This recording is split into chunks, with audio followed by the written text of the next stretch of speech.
Hola, bon dia. Avui us vull ensenyar un exercici molt interessant per quan tenim els ulls en curt-circuit. Què vol dir els ulls en curt-circuit? Doncs és quan estem molta estona llegint i arriba un moment que te n'adones que no has comprès el que has llegit, o et pesen els ulls, o notes que no fixes prou bé la vista. Llavors és perquè el que és la visió està cansada.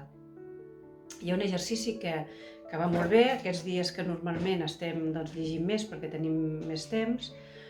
Doncs a veure si el proveu i us agrada. Sí?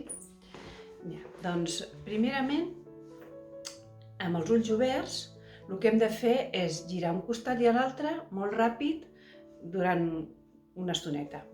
Fem... Molt bé. Quan hem acabat, ho fem igual amb els ulls oberts, amunt i avall. Un cop fet això, farem el mateix però amb els ulls tancats.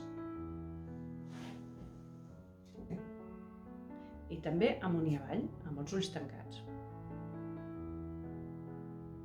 Sí? Aquesta seria la primera part.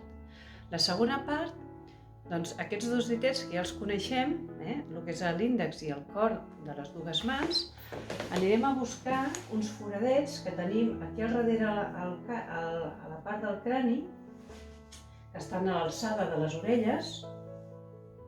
I si anem buscant, veiem que hi ha dos foradets que si els toques i pressiones una mica, són una miqueta dolorosos.